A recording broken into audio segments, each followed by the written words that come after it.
దేవుని యొక్క వాక్యమును మనము ఈ పూట ధ్యానం చేద్దామండి. ఈ లూకాసు వార్త 18వ అధ్యాయము మొదటి వచనము నుండి మనము చదువుదామండి. వారు విసగక నిత్యము ప్రార్థన చేయుచుండవలెనని అనుటకు ఆయన వారితో ఈ ఉపమానము చెప్పెను. పరిశుద్ధ గ్రంథములో చదవబడినటువంటి మాటని మనం చూచినప్పుడు ఏ విషయములో మనము విసగకూడదు అని ప్రభువుల వారు చెబుతూ ఉన్నారంటే, ప్రార్థించే విషయములో మన జీవితంలో ఎన్నడూ కూడా విసుగుదల అనేది మనము కలిగి ఉండకూడదు అనే విషయాన్ని ఇక్కడ ప్రభువుల వారు మనకి తెలియజేస్తూ ఉన్నాడు. ప్రార్థించినప్పుడు చాలాసార్లు మనము విసుగుదల చెందుతూ ఉంటాము, కానీ దేవుడు ఉపమాన రీతిగా ఇక్కడ మనకి తెలియజేస్తూ ఉన్నాడు. అన్యాయస్తుడైనటువంటి వ్యక్తే కావచ్చు, అయినప్పటికీ ఒక ఎదవరాలు మాటి మాటికి ఆ యొక్క వ్యక్తి లేక వారి ఇంటి వద్దకు వెళ్ళి తనను నాకును నా ప్రతివాదికి న్యాయము తీర్చమని అడగడం ద్వారా ఆ మనుషుడు అన్యాయస్తుడే, కఠినుడే, దేవునికి భయపడనివాడు, మనుషులను లక్ష్య పెట్టనివాడు. అయినప్పటికీ విసుగకుండా ప్రతిదినము కూడా ఆమె తన ఇంటికి వెళ్ళి అడగడం ద్వారా ఒక ఆలోచన తనలో కలిగి ఈమెకి న్యాయం తీర్చుదాము అనే ఆలోచన చేత ఆ మనుషుడు ఆమెకి న్యాయము తీర్చినట్లుగా మనం చూస్తున్నాం. కనుక ప్రియ దేవుని బిడలారా, మన జీవితంలో మనము కూడా ప్రార్థించినప్పుడు ప్రార్థనకు జవాబు రాలేదని, ప్రార్థించినప్పుడు ప్రార్థనకి జవాబుని పొందుకోలేదని, కార్యము జరగలేదని, కుటుంబ పరిస్థితులు మారలేదని, కొన్నిసార్లు మన జీవితాల్లో ప్రార్థించడంలో వెనకబడుతూ ఉంటాం. ప్రార్థించడంలో మనము వెనకబడే వారిగా కనబడుతూ ఉంటాం.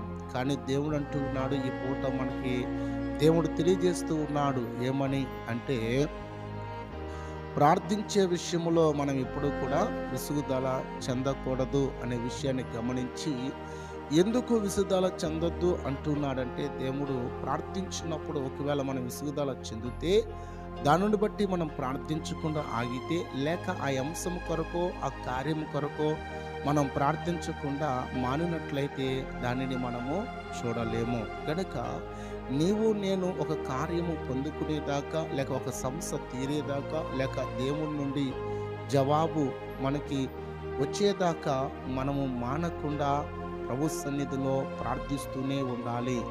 గమనించండి, ప్రార్థించే విషయంలో మన జీవితాల్లో విసుగుదల అనేది మనకు రాకూడదండి.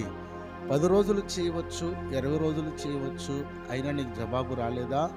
అయినా పర్వాలేదు, నీవు విసగకుండా ప్రార్థిస్తే చూడండి, అన్యాయస్తుడైన వాడే ఆ యొక్క ఎదవరాళ్ళకు న్యాయం తీర్చినప్పుడు మన కొరకు ప్రాణం పెట్టిన దేవుడు మనం మొరపెడుతూ ఉన్నప్పుడు మానకుండా నిత్యము మనకు న్యాయము తీర్చడా? ఈ విషయాన్ని మనం గమనించి మొదటి మాటలో ఏ విషయంలో మనం విసుగుదల చెందకూడదు అంటే, ఇప్పటి వరకు మనం విన్నాము, ప్రార్థించే విషయంలో విసుగుదల మనకు రాకూడదు. రెండో విషయాన్ని కూడా మనము పరిశుద్ధ గ్రంథములో నుండి చూద్దాము. సామెతల గ్రంథము 3వ అధ్యాయము 11వ వచనాన్ని చదువుకుందాం. నా కుమారుడా, యెహోవా శిక్షను తునీకరింపవద్దు, ఆయన గద్దింపునకు విసగవద్దు. రెండవది, ఏ విషయములో దేవుడు మనలను విసుగొద్దంటూ ఉన్నాడంటే, విసుగు చెందవద్దు అంటూ ఉన్నాడంటే, ఆయన గద్దించినప్పుడు మనము విసుగు చెందకూడదు అని చెబుతూ ఉన్నాడండి. అంటే దేవుని యొక్క వాక్యము వినడములో మనకి విసుగుదల రాకూడదు. దేవుడు తన దాసుల ద్వారా నిలబడి తన మాటను వెల్లడిపరుస్తూ ఉన్నప్పుడు ఆ మాట విషయంలో మనం ఎవరము కూడా విసుగుదల చెందకూడదండి. దేవుని యొక్క మాట కొన్నిసార్లు మనల్ని గద్దిస్తుంది, కొన్నిసార్లు మనల్ని హెచ్చరిస్తుంది, కొన్నిసార్లు మనకి బుద్ధి చెబుతుంది కనుక అటువంటి సందర్భాల్లో మనం ఏం చేయకూడదంట, విసుగు చెందకూడదు. చూడండి, చాలామంది జీవితాల్లో మరి లోకపు మాటలు వినడానికి, లేక టీవీలో ఉన్న సినిమాలో సీరియల్లో ఆ మాటలు వినడానికి, లేక ఎవరైనా ఎదురు పడితే మాట్లాడుతున్నప్పుడు మాటలు వినడానికో చక్కగా వారు సమయము తెలియకుండానే ఎంతసేపైనా వినగలిగిన వారిగా, చూడగలిగిన వారిగా మనం చూస్తూ ఉన్నాం. కానీ దేవుని దగ్గరికి వచ్చి దేవుని యొక్క వాక్యము వింటూ ఉన్నప్పుడు మాత్రం విసుగు చెందుతూ ఉంటాం. ఇంకా అవ్వలేదేమిటి, విడిచిపెట్టలేదేమిటి అని యొక్క వాక్యముపై మనము సనుక్కునే వారిగా, లేక వాక్యము మీద మనము విసుగుదల చెందేవారుగా కనబడుతూ ఉన్నామేమో. గనుక దేవుడు అంటున్న మాట రెండవది, వాక్యము విషయములో విసుగుదల మనకు రాకూడదండి. విసుగుదల లేకుండా మనము దేవుని యొక్క వాక్యమును శ్రద్ధతో వినవలసిన వారమై ఉన్నాం. ఎందుకని దేవుని యొక్క వాక్యము విసుగుదల చెందకూడదు అంటే, దేవుని వాక్యము నీ జీవితాన్ని కడుతూ ఉంది. దేవుని వాక్యము నీ బ్రతుకును సరిచేస్తుంది. దేవుని వాక్యము ద్వారా నీ కుటుంబం కట్టబడుతుంది. దేవుని వాక్యము ద్వారా నీ జీవితంలో నెమ్మదిని పొందుకోగలుగుతావు. దేవుని వాక్యము ద్వారా నీ జీవితంలో నీవు ధైర్యముగా ఉండగలుగుతావు. దేవుని వాక్యము ద్వారా నీవు పరలోకానికి సిద్ధపడగలుగుతావు. గనుక దేవుని వాక్యముతో నీ కుటుంబాన్ని నువ్వు కట్టుకోగలుగుతావు. కాబట్టి దయతో జ్ఞాపం చేసుకుని దేవుడు చెబుతున్న మాట రెండవది, వాక్యము విషయములో మనం ఎప్పుడూ కూడా విసుగుదల చెందకూడదు అని దేవుడు చెబుతూ ఉన్నాడు. వాక్యం వింటూ ఉన్నప్పుడు నీకు అసహ్యముగానో లేక విసుగుదల చెందినట్లుగానో చిన్నగానో హేళనగానో ఒకవేళ నీకు భావం కనిపిస్తుందేమో, ఆ మనస్సును మనం మార్చుకోవాలి. దేవుడు తెలియజేస్తూ ఉన్నాడు, ఆయన గద్దించినప్పుడు నువ్వు విసుగు చెందకు అని వాక్యము ద్వారా దేవుడు మాట్లాడుచు ఉన్నాడు. వాక్యం వింటున్న నా ప్రియ దేవుని బిడ్డలారా, దయతో జ్ఞాపం చేసుకుని లోకములో మాటలు చెప్పినప్పుడు నీకు విసుగుదల రాదే? మరి సినిమా సీరియల్ చూస్తున్నప్పుడు నీకు విసుగుదల రాలేదే? కనుక దేవుని వాక్యము బోధిస్తున్నప్పుడైనా నీకు విసుగుదల, బయటికి వెళ్ళాలనో తిరగాలనో లేక అటు ఇటు చూడాలనో లేదండి. దేవుని వాక్యము వినటంలో మనకు విసుగుదల ఎన్నడూ రాకూడదు అని ఈ రెండవ మాటగా దేవుడు మనకి తెలియజేస్తూ ఉన్నాడు. మూడో విషయాన్ని కూడా మరి మనం పరిశుద్ధ గ్రంథంలోంచి దేవుని యొక్క వాక్యమును మనం చూసినప్పుడు, గలతీయులకు రాసిన పత్రిక 6వ అధ్యాయము 9వ వచనాన్ని మనం చదువుకుంటున్నప్పుడు అక్కడ ఇలా రాయబడి ఉన్నది, మనము మేలు చేయుట యందు విసగక యుందాము, మనము అలయక మేలు చేసితిమని తగిన కాలమందు పంట కొయ్యుదము. మూడవది, ఏ విషయములో మనము విసుగుదల చెందకూడదు అని దేవుడు చెబుతూ ఉన్నాడంటే, మేలు చేసే విషయంలో మనకిప్పుడు కూడా విసుగు రాకూడదు బిడ్డలారా. ప్రతిరోజు కూడా మన జీవితంలో వీలైన మట్టుకు మేలు చేసేవారుగానే మనము దేవుని సన్నిధిలో దేవుని బిడ్డలుగా ఉండాలని దేవుడి వాక్యం సెలవిస్తుంది. ఇక్కడ మరొక మాట మీకు తెలియచేయాలి. అది ఏమిటంటే, మనం మేలు చేస్తూ ఉన్నప్పుడంట అది ఈ లోకములో విత్తనముగా మనం వేస్తున్నామంట. మేలు చేస్తున్నటువంటి నీవు విత్తనాలు వేస్తున్నావు అని గుర్తించాలి. ఆ విత్తనము ఒక దినాన నీకు, నీ కుటుంబానికి, నీ పిల్లలకు, రాబోయే తరానికి కూడా వారు పంట కోసుకోగలుగుతారు అనే సత్యాన్ని గమనించాలి. కొన్నిసార్లు మనం మేలు చేస్తాం, కానీ ఆ మేలును బట్టి మనకి కీడు కలుగుతుంది. లేక ఆ మేలును బట్టి మేలు చేసేవారే మనల్ని దూషించేవారుగా, మేలు చేసేవారే మనల్ని బాధ పెట్టేవారుగా, మేలు చేసేవారే మన మీద చాడీలు చెప్పేవారుగా, మేలు చేసేవారే మన మీద చెడ్డ అభిప్రాయాన్ని కలిగిన వారుగా కనబడుతూ ఉంటారు. దానిని బట్టి మనం అనుకుంటాము, నేను ఎవరికి అన్యాయము చేయలేదు, కానీ నేను ఎవరికి మేలు చేస్తున్నానో వాడే నాకు వ్యతిరేక, వాడే నాకు శత్రువు అవుతూ ఉన్నాడు, ఎందుకు మనం మేలు చేయడము అని మేలు చేయకుండా మానేస్తూ ఉంటాం బిడ్డలారా. అయితే మనం అలా ఉండకూడదు. నీవు నేను మనమందరం కూడా ఎలా ఉండాలి అని పరిశుద్ధ గ్రంథములో నుండి దేవుడు మనకి తెలియజేస్తూ ఉన్నాడంటే, మేలు చేసే విషయములో ఎక్కడ కూడా మనము విసుగు చెందకూడదండి. నిత్యము మనం మేలు చేస్తూ ఉండాలి. ఇదిగో ఈ వారములో లేక ఉపవాస కూడుకులు పెట్టారు ఈ వారములో, మరి దానికి నువ్వు కొంత ఖర్చు పెట్టావు మేలు చేస్తున్నట్లే. మరలా నెలలో ప్రార్థన పెడుతూ ఉన్నారు, మొన్నే కదా చేసినని చేయకుండా మానకూడదు. నీ వంతు నీవు ఏం చేయాలంట? మేలు చేస్తూనే ఉండాలి బిడ్డలారా. మన జీవితంలో ఎక్కడ కూడా మనము మేలు చేయకుండా ఉండకూడదు. ఆ మేలు విషయంలో విసుగు చెందకుండా మనము మేలు చేస్తున్నట్లయితే ఆ మేలే నీవు భూమి మీద విత్తనాలుగా వెదజల్లుతున్నావనే సత్యాన్ని గమనించు. ఏదో ఒక దినాన అనగా వాక్యం చెప్తూ ఉంది, తగిన కాలమున నీవు పంట కోసేదవు.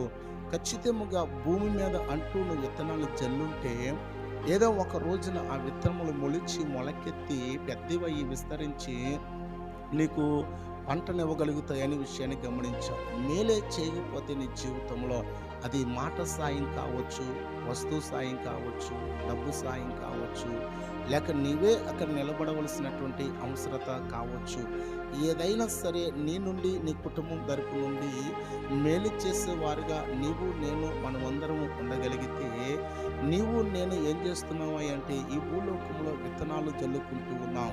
ఆ విత్తనాలు జల్లుతూ వెళుతూ ఉంటే మనము జల్లిన విత్తనం అలాగా చక్కగా మొలకెత్తి ఒక దినాన నీవు నీ బిడ్డలు రాబోయే తరము కూడా ఆ పంటను కోసుకుని అనుభవించగలిగిన వారై ఉంటారని దేవుని యొక్క వాక్యము సెలవిస్తూ ఉంది. కనుక నా ప్రియ దేవుని బిడ్డలారా, వాక్యం వింటున్నటువంటి మన జీవితాల్ని ఒకసారి పరిశీలన చేసుకోవాలి.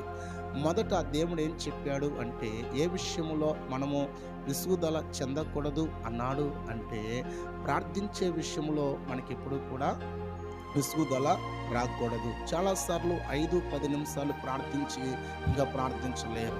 ఒక పావుగంట ప్రార్థించినప్పటికీ విసుగుదల వస్తుంది. అరగంట ప్రార్థించినప్పటికీ ఎప్పుడు ముగించేస్తారా అన్నట్లుగా విసుగుదల చెందుతూ ఉంటారు. ఈ రాత్రి లేక ఈ దినమందు దేవుడు చెబుతున్నటువంటి మాట గమనించండి.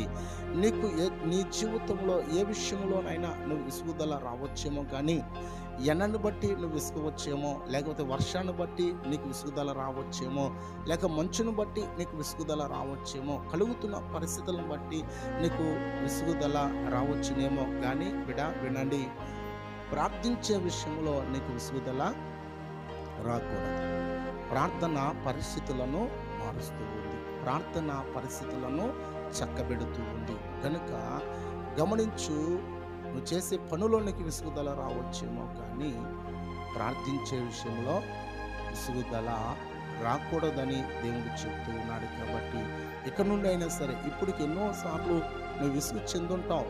కనుక అలా కాకుండా ప్రార్థించేటప్పుడు విసుగుదల లేకుండా అనేక మందిలో ప్రార్థనలో పాల్గొన్నప్పుడు, నువ్వు ఒంటరిగా ప్రార్థిస్తున్నప్పుడు, కుటుంబ ప్రార్థన కలిగినప్పుడు, ఎక్కడైనా సరే మోకరించి ప్రార్థన అని చెప్పి ప్రార్థించినప్పుడు విసుగుదల లేకుండా ఆ ప్రార్థనలో నీవు నేనేం చేయాలంటే పాలు పొంది మనసారా ప్రార్థించగలిగిన వారుగా, ఎల్లప్పుడూ ప్రార్థించగలిగిన వారుగా, నిత్యము ప్రార్థించగలిగిన వారుగా మనము ఉండాలి అని దేవుడు ఈ ప్రార్థన ద్వారా మనకి తెలియజేస్తున్నాడు. కాబట్టి మొదటి మాటలో దేవుడు చెప్పిన మాట, ప్రార్థించే విషయంలో విసుగుదల చెందకూడదు. రెండవది, వాక్యము విషయంలో మనం విసుగుదల చెందకూడదు. వాక్యాన్ని బట్టి తిరగబడడమో, వాక్యాన్ని బట్టి సనుకోవడమో, వాక్యాన్ని బట్టి కొనుక్కోవడమో, వాక్యాన్ని బట్టి తునీకరించడమో, ఇలా మన జీవితంలో మనం కలిగి ఉండకూడదు. వాక్యము ప్రకటించబడుతూ ఉన్నప్పుడు ఆ వాక్యాన్ని బట్టి నువ్వు ఆనందించే వ్యక్తిగా, ఆ వాక్యమును బట్టి నీవు సరిచేసుకునే వ్యక్తిగా, ఆ వాక్యమును బట్టి నీ బ్రతుకును దిద్దుకునే వ్యక్తిగా, ఆ వాక్యమును బట్టి నీ కుటుంబాన్ని కట్టుకునే వ్యక్తిగా, ఆ వాక్యమును బట్టి నీవు ఉల్లసించి విశ్వసించగలిగిన వ్యక్తిగా మనం ఉండాలి. కానీ ఎన్నడూ ఎప్పుడూ కూడా వాక్యమును బట్టి నీ జీవితంలో విసుగు అనేది చెందకూడదు అని, ఎందుకంటే అది దైవ వాక్యము అని గుర్తించి అది మన జీవితాలను కట్టేది, పరలోకమునకు మనలను చేర్చేది అనే విషయాన్ని నా ప్రియ దేవుని బిడ్డలారా దయతో జ్ఞాపకం చేసుకునండి. గనుక రెండవది, వాక్యము విషయంలో విసుగుదల మనము చెందకూడదండి. మూడవది, మేలు చేసే విషయంలో మనము విసుగుదల చెందకూడదు. ఎప్పుడూ కూడా మనం వీలైనంత మట్టుకు, మనకు సాధ్యమైన మట్టుకు, మన శక్తి కొలది ఎప్పుడూ కూడా ఇతరులకు, లేక సంఘ పరిచర్యలో, సంఘ కార్యక్రమాల్లో, లేక విశ్వాస గృహముకి చేరిన వారికి ఏదో ఒక కోణంలో మనం ఏం చేయాలంట, మాటి మాటికి మనము మేలు చేస్తూనే ఉండాలి. మొన్నేగా వారికి సహాయం చేశాను, మొన్నే కదా ఈ మీటింగ్‌కి డబ్బులు ఇచ్చాను, మరలా ఇవ్వాలా అనే విసుగుదల మన జీవితంలో, అటు సందేహము మన జీవితంలో రాకూడదు. ఒక విషయం గమనించు, నువ్వు మేలు చేస్తున్నావు అంటే అర్థమేమిటో తెలుసా? నీవు భూలోకంలో విత్తనాలు జల్లుతున్నావు, అవి ఒక దినాన నీవే కోస్తావు. ఎవరో కోసుకోవడం కాదు, కానీ నీవు మాత్రమే, నీ ఇంటి వారు, నీ సంతతి వారు ఆ యొక్క విత్తనములకు వచ్చినటువంటి, ఆ యొక్క మొక్కలకు వచ్చినటువంటి పంటను మీరు కోసుకోగలుగుతారు. కనుక ఈ పూట దేవుడు మనకు చెప్తున్న మాట, 3 విషయాల్లో మనము విసుగుదల చెందకూడదు. ఆ 3 ఏమిటో చెప్పగలుగుతారా? 1, ప్రార్థన చేసే విషయంలో విసుగుదల చెందకూడదు. 2, వాక్యమును బట్టి మనకు విసుగుదల రాకూడదు. 3, ఇతరులకు పరిచర్యకు చేసే, మేలు చేసే విషయంలో ఎక్కడ విసుగుదల మనం చెందకూడదు. ఇట్టి మాటలు ప్రభువు మన వెనుకల్లో ఉంచి అలాగున మన జీవితాల్లో నెరవేర్చున్నట్లుగా ప్రభువే మనకు అనుగ్రహించునుగాక. ఆమేన్. ఆమేన్.